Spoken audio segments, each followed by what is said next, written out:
Another one from New Orleans. This is Jet City Custom Soldano tricked out version. And the complaint is that the cleans are really low in volume and the overdrive stuff is really noisy. Now, I've not heard this amp yet. I don't know anything about this other than it's one of the new ones, and let's take a look. So I like to start with everything turned down, all the tone controls kind of in their midway point or low volume points. So I don't know what all the switches do. We'll figure all that stuff out together. Anyway, I'm going to take it out of the cabinet and see what makes this thing tick. Well, in some other videos recently, I've been showing finer points of construction and when things are really nice. Here I've got to point out that they're just using drywall screws, and the Tolex is stapled on here. It's not even glued to this piece of wood. It's really loose. That's not the nicest thing. Anyway, it doesn't affect the sound. So some mercury iron, 4 ECC 83s, well, 4 12A blah blah blah tubes, preamp tubes, pair of EL 84s. Back here we have a depth, I assume that's the resonance by a different name. 2 8-ohm outputs and a 16-ohm output, foot switch jack, send return on the loop. We'll see if it's an active low impedance loop or just a passive insert. I'm okay with them saving money on the rear panel Tolex and screws if the amp inside is actually good. Again, price point, but if they had some little regular washers behind these cup washers, they wouldn't be cutting into the Tolex here like they are. Anyway, all right, on the inside, it's an odd mixture of the quite good and the WTF.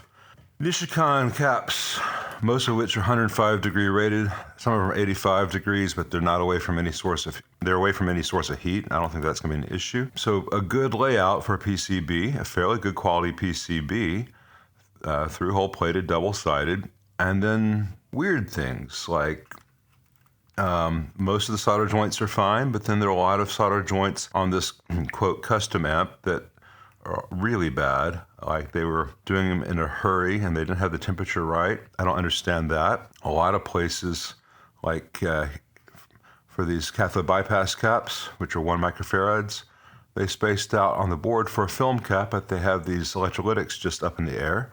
All these coupling caps here, the board layout is for a radial cap, and they used axial caps and just kind of squeezed them in, sometimes up on end like you see there. It just makes no sense. Why not do this with box caps? You could have used Panasonics or Weemas throughout. Some places they do have Panasonics. That looks like it might be an IC. There's no advantage to having a yellow axial cap. It doesn't sound any different than a high quality radial cap that fits the board. And all these resistors up at weird angles, as if this board were hand populated, but done by someone who did not care. It's like, let's use a PCB, but populate it like it was a kit build from someone who's never worked on an amp before. And lots of really bad tack soldering work in places like this over here. So I'm not sure what to expect from this. I think I'll power it on and take a listen and see if I hear what the owner's complaint is. So let me set this up. All right, I've got it powered on and the master volumes are off, and there's a quite noticeable hum. Notice this amp was built on 11/29/22. Now that hum could be, and hopefully is, just a bad pair of EL84s. So I'm gonna put a different pair of EL84s in there because these were Pisvanes that were shipped however many thousands of miles, and even good tubes can mess up with shipment. Let me put in a different pair. Here's a pair of JJs I use for test purposes. Let me get these installed. Same hum present with the JJs that I know are good, and they are matched to each other. Let me pull the phase inverter tube, see if it goes away. It does. All right, let's see if it's just a bad tube. I'm going to continue to swap the preamp tubes and see if any of them makes that hum go away. Though it's in the master, it's there with the master volume off, so it can't be too many. Maybe the last 2 tubes of the preamp tubes. If that hum is there regardless of the tubes, I'm going to stop because this amp should be under warranty. It's literally a month old. Is today the 29th or the 30th? Today's the 30th. So yeah, it is a month and 1 day old. If it's not just a tube that was damaged in shipping, I'm going to stop and let the owner know to take this up with Jet City and or get their money back, because that's a problem. But if it's just a tube, that can happen. And I see people like, man, I bought a deluxe reverb reissue from Sweetwater and it made all kinds of noise and I had to send it back. Well, that could have been just a preamp tube. And while Sweetwater or the warranty from Fender will take care of that, before you get all that a headache of shipping an amp and all that stuff, just make sure it's not one of those things that can happen. Tubes are expected to fail at some point. And, if you were to say, hey, I rolled tubes, my new amp came with a bad tube, it's much better for Sweetwater to ship you a replacement tube than to swap amps, etc. That's not always the case, but I see people say that kind of thing. And what happens to all the amps that were returned and there's nothing wrong with them except a bum tube? It's a weird industry we've created for ourselves. Anyway, let me swap some tubes around and we'll see if the hum goes away. Well, pulling the phase inverter makes it go away. Pulling the output tubes makes it go away. None of the other tubes affect it. It's got a problem somewhere in its output and or the heater supply. And this is a brand new amp. It's a month and 1 day old. If you look at that solder joint right there in this brand new amp, if you look at this screw, which was never tightened from the factory, all these things add up. And it's very discouraging.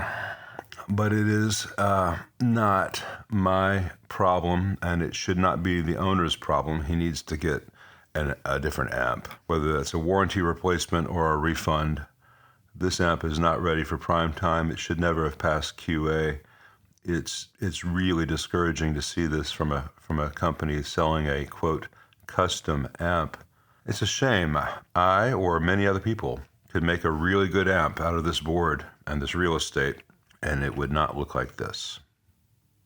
Right after I pieced out there with that cool closing line for the video, and I noticed the grounds here. This wire right here is the AC mains safety wire. And by law, in a commercially produced amp, that should be attached to the chassis separate from all other grounds. And it should be labeled as the chassis earth, etc., etc. There are codes for this. Instead, all these grounds are made here to this one little bolt with sloppy wiring. So this is a shitty job, and it is an illegal assembly method for a commercially produced amp in 2022. So I'm tempted to say vile things about Jet City at this point, but I think you can all imagine what those would be. Don't buy one of these turds.